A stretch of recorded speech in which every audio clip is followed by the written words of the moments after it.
All right, let's get right into it. Today, we are diving deep into the 10 secrets to a successful life, but probably not in the way you're used to hearing about it. We're going to push aside all the usual feel good advice and look at success through a different lens: dark psychology. We're talking about the hidden forces, the primal instincts that really drive the highest achievers. So let me ask you this. What if the real key to getting everything you want isn't about thinking positive 24/7? What if it's actually hidden in those complex, kind of shadowy parts of your own mind that everyone tells you to ignore?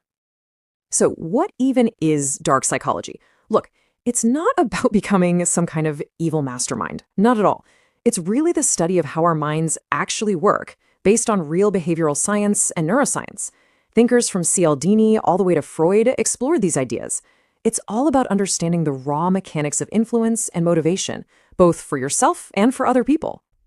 We're going to break this all down into three parts, three acts. First up, mastering your inner world. Because let's be real, before you can change anything out there, you have to get a handle on the psychological battlefield inside your own head. Okay, secret number one is all about what the psychologist Carl Jung called your shadow. You know, those impulses we all have but try to hide, like envy or ambition that feels a little too aggressive. When you try to bury that stuff, it just comes back to bite you, leading to self-sabotage. The trick is to integrate it. Take an entrepreneur like Elon Musk. He channels what could be a destructive, obsessive drive into pure innovation. You can do the same. Use that flash of envy as fuel to just flat out outwork your competition. It's about turning a negative into your most powerful motivator. Next up, let's talk about the ego. This thing is a total double-edged sword. On one hand, studies actually show that some traits we associate with narcissism can create that unshakable vision, that reality distortion field that Steve Jobs was famous for. But here's the dark twist. An unchecked ego is basically a ticking time bomb. So the real secret here isn't just about building up your self-belief. It's about pairing that confidence with a system for getting brutal, honest feedback to keep yourself from flying off the rails. And that brings us to secret number 3. And wow, this quote just says it all. We are taught our entire lives to run away from fear, to avoid it at all costs. But what if that's completely wrong? What if fear could be your primary source of energy?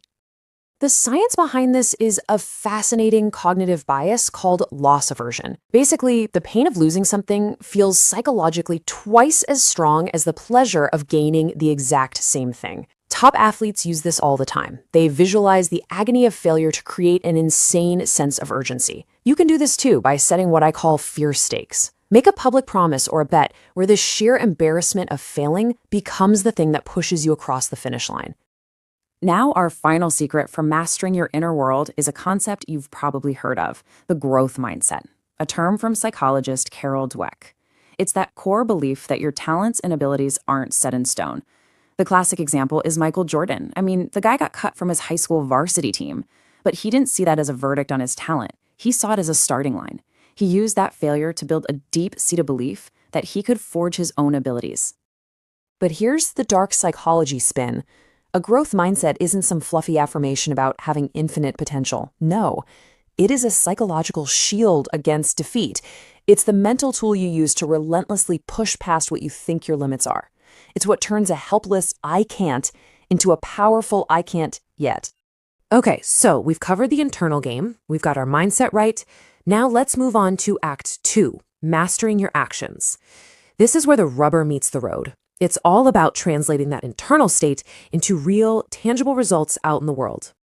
Secret number 5 is all about cultivating a ruthless, almost scary level of focus. And here's the dark truth about that. Your brain is not your friend in this fight. It is literally hardwired for distraction. It's an ancient survival mechanism. And modern technology, it's designed from the ground up to exploit that, to hijack your dopamine system and keep you scrolling. That's why people like Bill Gates are famous for their deep work weeks, where they literally just disappear from the world to focus on one single thing. And if you need proof, just look at the numbers. A study from the University of London found that multitasking can slash your efficiency by a staggering 40%. Every single time you switch tasks, you pay a price in your focus and mental energy. Singular focus isn't just a nice to have, it's an absolute necessity. Now, this next one tells a story over decades. Back in the 70s, you had the famous marshmallow test, showing that little kids who could resist eating one marshmallow right away for a bigger reward later on tended to do better in life. And you know what? That principle is more important today than ever before. In a world that gives us everything instantly, patience has become a form of psychological warfare against our own worst impulses. I mean, just think about Warren Buffett's entire investment strategy. It's the marshmallow test, just with billions of dollars. So how do you actually build that kind of discipline? You do it by forging unbreakable habits. Drawing on the work of guys like James Clear, we know that every single habit follows this simple 3-step loop. There's a cue, a trigger. That leads to the routine, the action itself. And that's followed by a reward, which reinforces the whole loop. The most successful people on earth don't rely on willpower or motivation. They build systems and rituals that make their success almost automatic. Of course, taking action means you are going to face setbacks. It's inevitable. Our next secret is all about how you frame them. See, our brains have what's called a negativity bias. We feel the sting of failure way more intensely than the joy of success. Innovators like Thomas Edison didn't see his 1,000 attempts to make a light bulb as failures. He saw them as 1,000 steps in the process of elimination. The key is to dissect every single setback, find the lesson inside, and turn your scars into your strategy. All right, so you've tamed your inner world. You're taking disciplined action. There's only one piece of the puzzle left. Welcome to Act 3, Mastering Your Social Influence. This is about navigating the world of people and, when done right, ethically guiding them. This slide lays out a really critical choice when it comes to influence. You could go the dark route, using deceit, but that's a short-term game that always ends with burned bridges and total distrust. The ethical and way more powerful approach is based on Robert Cialdini's principle of reciprocity. You provide genuine value first. People are just psychologically wired to want to give something back.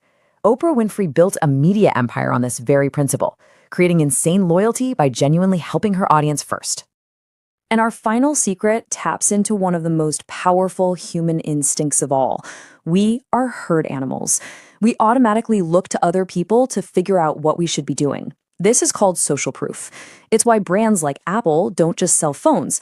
They create a cult-like following by making you feel like everyone who is cool and creative is already part of their tribe. And don't think this is just some vague theory. It is backed by hard data. A Stanford study, for example, showed that we are a jaw-dropping 70% more likely to do something if we see that other people are already doing it. By showcasing your wins, your successes, your testimonials, you create this powerful magnetic pull that attracts even more success your way. So, what a journey. We've gone through the inner world, through our actions, and into our social influence. Let's wrap this all up and look at the final takeaway. What does this all mean for you? Here it is, the complete roadmap. It all starts inside, with you mastering the powerful hidden forces of your own mind, your shadow, your ego, your fear. Then you channel that internal mastery into disciplined, effective action by building focus, patience, and resilience. And finally, you amplify all your results by understanding and ethically using the principles of social influence. And that really brings us to the final thought here. These psychological tools, they're incredibly powerful. And they're operating all the time, whether you're aware of them or not. Real, lasting success isn't something you just find out there in the world. It's waiting for you, right now, in the unexplored shadows of your own mind. The only question left is, are you willing to go in there and claim it?